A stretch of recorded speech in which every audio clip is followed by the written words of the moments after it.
बिस्मिल्लाहिर्रहमानिर्रहीम अस्सलामु अलैकुम रहमतुल्लाह। ख्वाजा आसिफ और राणा सनाउल्लाह अब बुरी तरह से फंस गए हैं, क्योंकि ये शरीफ ख़ानदान के फ्रंट मैन के तौर पर जो किरदार अदा कर रहे थे इस बहरान के अंदर। देखें, जो इस वक्त पाकिस्तान में बहरान पैदा हो चुका है, आप इमेजिन करें, एक तो बहरान इतना बड़ा, मसला इतना बड़ा, क्राइसिस इतना बड़ा, और उसके अंदर अगर इस तरह के लोग छोड़ दिए जाएंगे, इस तरह के लोग मैदान में उतारे जाएंगे जिनका कोई ताल्लुक वास्ता नहीं बनता डायरेक्टली और जिनकी कोई अहमियत नहीं है। एक वो शख्स राणा सनाउल्लाह जो कि रिजेक्टेड आदमी है, 2024 में उसको इलेक्शन ही नहीं जीत सका, उसको जितवाया नहीं गया या जीत नहीं सका, दोनों बातें हैं। ख्वाजा आसिफ के बारे में अब पूरी दुनिया जान चुकी है कि हर इलेक्शन वो इस्टेब्लिशमेंट के कंधों पर जीतता है। हर इलेक्शन रात को कॉल करता है, शाम तक रात तक हार रहा होता है और सुबह फिर जीत जाता है। तो ख्वाजा आसिफ भी उन्हीं के रहमो करम पर आता है और आके फिर उन्हीं के ख़िलाफ़ बातें करना, ये अब इस्टेब्लिशमेंट की जानिब से इनको बड़ा कैटेगोरिकली जवाब दे दिया गया।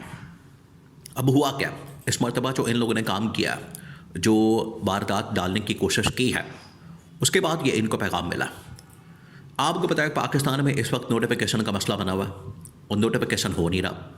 जो CDF का नोटिफिकेशन है, चीफ ऑफ डिफेंस फोर्सेस का या जनरल आसिम का बतौर आर्मी चीफ या बतौर उनका चीफ ऑफ डिफेंस फोर्सेस या फिर तमाम की तमाम फोर्सेस का जो नोटिफिकेशन है, फिर उसके बाद दो जो तैनातियाँ होनी है, एक डिप्टी आर्मी चीफ की, सेकंड जो नेशनल स्ट्रेटेजिक कमांड है उसकी जो तैनाती होनी है वो बिल्कुल रुक चुकी है, वो प्रोसेस ही रुक चुका है। उसके अंदर तैनाती नहीं हो रही, प्रोसेस आगे नहीं चल रहा, वो उसको ब्रेक लग गया और ब्रेक लगे हुए तकरीबन कुछ 4-5 दिन हो चुके हैं। ये जब इन लोगों ने तरमीम कर ली थी 27वीं आईनी तरमीम, तो पूरा 1 महीना पड़ा हुआ था। तो 1 महीने में ये 1 दिन बैठते, 2 दिन बैठ जाते, चले आप कम से कम 1 दिन ही बैठ जाते और 2-3 घंटे का टोटल ये काम था।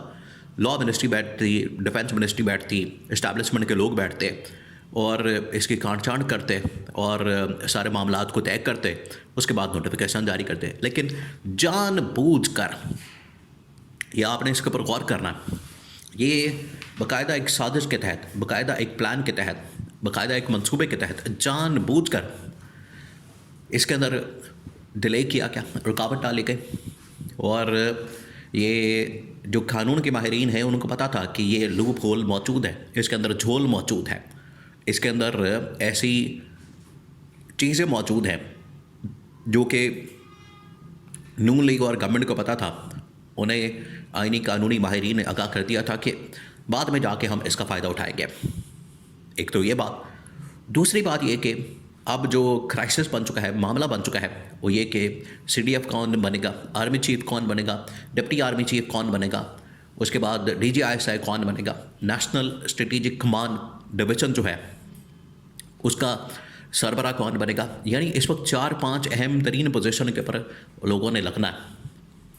4-5 अहम तरीन पोजीशन है टॉप मिलिट्री कमांड के। तो वो मामला जो है वो इस्टेब्लिशमेंट और नून लीग इसमें तो आमने सामने है। अब ये बीच में आहो नहीं आहो का जो किरदार अदा कर रहे हैं, बीच में ऐसे बस बेगानी शादी में अब्दुल्ला दीवाना और ऐसे ही नाचते गाते ये बीच में जो कूद पड़े हैं। राणा सनाउल्लाह ने क्या किया? राणा सनाउल्लाह पिछले 2 महीने से इसने ट्रक की बत्ती के पीछे लगाया हुआ था। वो लॉ का आदमी है, कानून को समझता कि नहीं नोटिफिकेशन नहीं चाहिए। यानी जहाँ भी उससे बात होती थी वो कहता था कि नोटिफिकेशन नहीं चाहिए। इसने ट्रक की बत्ती के पीछे लगा के रखा 2 नंबरी की, जिसकी वजह से ये भी निशाने पर आ गया। अब इसकी भी छुट्टी होने वाली है। देखिए, अब बड़े बड़े लोगों की कुर्बानी होगी, ये आपने बात चेहरे में रखनी है।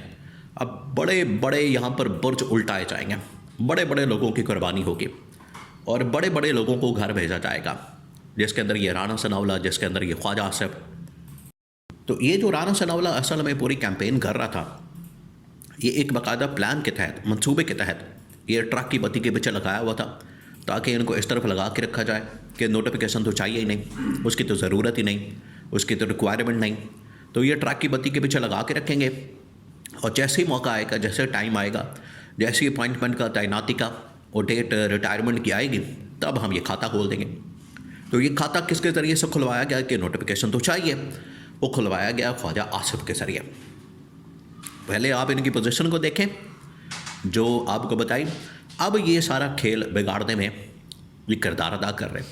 ख्वाजा आसिफ ने कहा कि नहीं, नोटिफिकेशन तो चाहिए, वो तो प्रोसेस में है, वो तो अंडर कंस्ट्रक्शन है, वो तो अंडर प्रोसेस है, वो तो बन रहा है, उसके ऊपर तो काम हो रहा है, उसके ऊपर तो टीमें बैठी हुई हैं, उसके ऊपर तो लोग बैठे हुए हैं। यानी आप अंदाज़ा करें, खुद मुल्क से बाहर शहबाज शरीफ वज़ीर आज़म मुल्क से बाहर, डिफेंस मिनिस्टर मुल्क से बाहर, लॉ मिनिस्टर आज़म नज़ीर तारड़ बिल्कुल लाइलम इस मामले पे।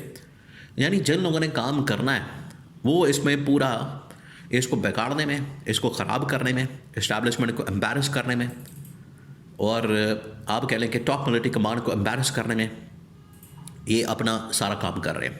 तो इनको कैसे फिर बख्शा जाएगा? ये फिर रडार पर आ गए हैं।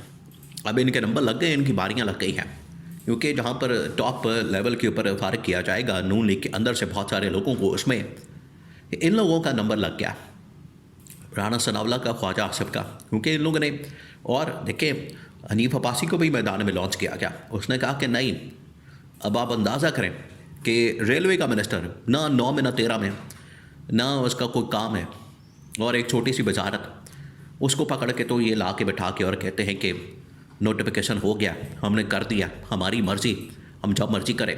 वो चीफ ऑफ डिफेंस फोर्सेस बन गए, जनरल आसिम बन गए। यानी आप अंदाज़ा करें, रेलवे मिनिस्टर का ना कोई काम है इससे, ना लेना देना इससे, और वो आके इसके ऊपर बात कर रहे हैं। आप ज़रा लेवल चेक करें इसका। तो ये सूरत हाल इन लोगों ने जो बिगाड़ी है, इसमें जो 2-3 लोगों ने जो किरदार अदा किया इसको बिगाड़ने में, वो तो इस वक्त रडार के ऊपर आ गए हैं। अब इनका जो सियासी करियर है, जो थोड़ा बहुत था, वैसे ही आपको पता है, ये इस्टेब्लिशमेंट के मरहूने मिन्नत इस्टेब्लिशमेंट के कंधों पर चढ़ कर आए। अब इनका सियासी करियर होने जा रहा है ख़त्म। ये पहली स्टेज में इनको फारिग किया जाएगा, इनकी कुर्बानी दी जाएगी। आपको पता है डॉन लीग्स के अंदर भी परवेज़ रशीद, तारिक फातमी, इस तरह के लोगों की कुर्बानी दी गई और ऊपर बचा लिया गया। लेकिन इस बार नहीं होगा, बाद में उनकी गवर्नमेंट को फारिग कर दिया गया।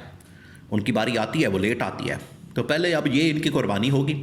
उस वक्त जिस तरह से परवेज़ रशीद, तारिक फातमी वगैरह लोगों की कुर्बानी दी गई, बिल्कुल उसी तरीके से इस क्राइसिस के अंदर, इस बहरान के अंदर, नजम सेठी ने कहा था कि इसकी कीमत चुकानी पड़ेगी, वो कीमत चुकानी पड़ेगी। और ये अब कीमत पहले तो कुर्बानी होगी इनकी, और जो काबीना के अंदर अहम तरीन मिनिस्टर्स हैं उनकी कुर्बानी, और उसके बाद फिर नंबर लगेगा ये टॉप जो इस वक्त नून लीग की लीडरशिप है, जिसमें शहबाज शरीफ, और फिर उसके बाद मरियम नवाज शरीफ तो ठीक है, पीछे बैठा हुआ है, उसके पास तो कोई होता नहीं, उसको फारिग करने की ज़रूरत नहीं। वो तो एक नोटिफिकेशन की मार है। 129 के अंदर जो इलेक्शन हुआ, जो उसका 1-4 के अंदर इलेक्शन है, उसको आप खोल देंगे, फॉर्म 47 खोल देंगे तो वो उड़ जाएगा। तो ये अब कुर्बानियाँ, इनको छुरी फेरने का वक्त आ गया है।